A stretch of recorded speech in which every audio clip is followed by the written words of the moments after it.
Mike Knox was able to grab Ray's legs from the outside and then be able to distract him enough so that Kane could grab Ray, chokeslam him, and pick up the match.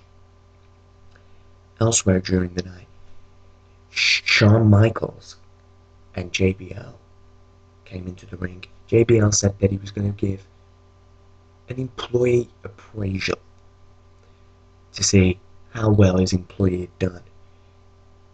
Shawn Michaels wasn't very happy about the way that JBL was speaking to him and told JBL bluntly, I'd love nothing more than to knock your teeth down your throat.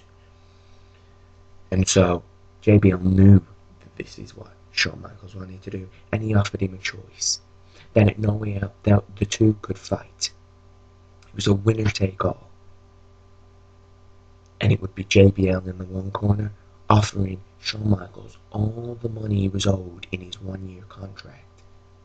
And in the other corner, Shawn Michaels putting on the line his name.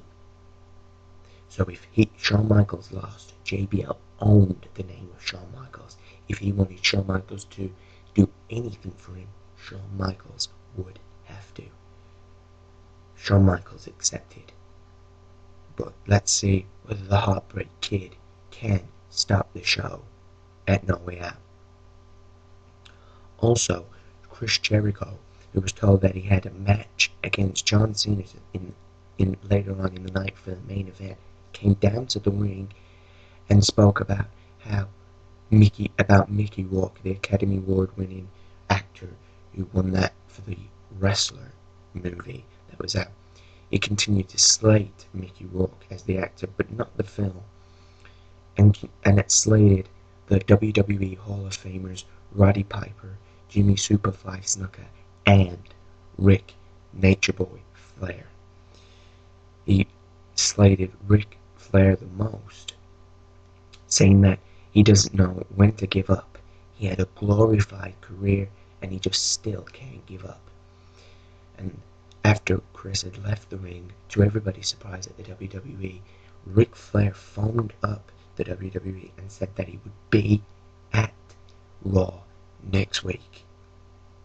Then we saw later on in the night the Glamazon, probably, if not the most dominant woman, one of the most dominant women in WWE's history, fought the beautiful, jaw-dropping Candice Michelle.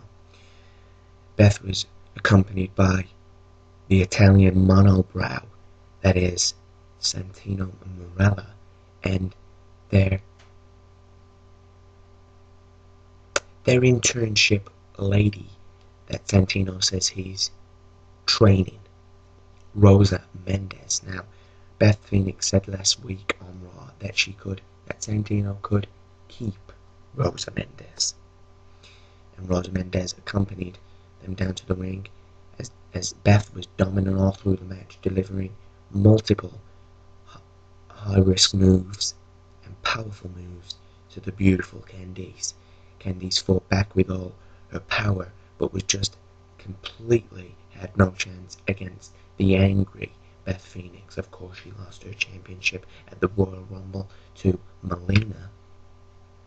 And so it'd be interesting to see how Rosa Mendes is used in the WWE's storyline. Also, during the show, we saw an absolute shocking attack on the McMahons, Shane and Stephanie, by Randy Orton and the rest of his legacy team. It appeared that Randy was going to punt Shane McMahon in the head, but then he had second thoughts and decided he was going to punt Stephanie McMahon in the head. Shane managed to get in the way, thankfully, and this was broke up. But this heated rivalry between the McMahon family and Randy Orton and the legacy has got to end sometime, and it'd be interesting to see who will truly come out on top at No Way Out. Also, in a promo during the show, Stephanie McMahon went to Kane and asked if Kane had done it, whatever it was. And we found out that the it was The Undertaker. If The Undertaker could come to Raw next week to face Randy Orton, Kane would get an Elimination Chamber match, filling all of the participants for the Elimination Chamber on Raw.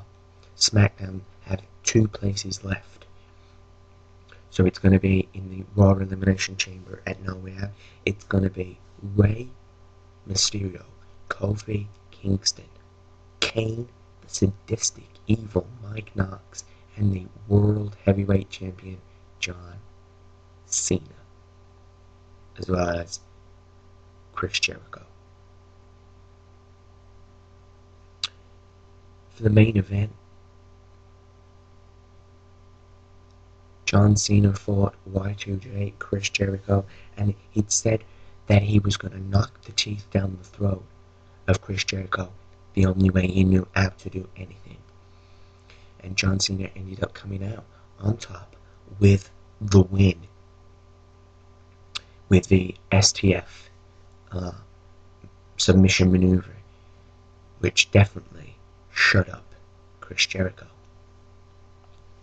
It's interesting how the WWE have used Monday Night Raw as of recently.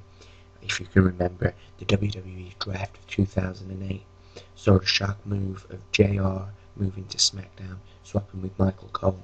And it's interesting to see how he has adapted to the role of being on Raw. He seems like he's part of the furniture now. But I can't help but think that Jim Ross was the better announcer on WWE Raw. Tell me what you think. Post your comments on to the YouTube channel. As well as that, we'll be bringing you ECW videos, Friday Night SmackDown videos, and all the pay-per-view gossip, as well as any other news that we have here on this YouTube channel. Don't miss out. Good night, ladies and gentlemen. See you tomorrow.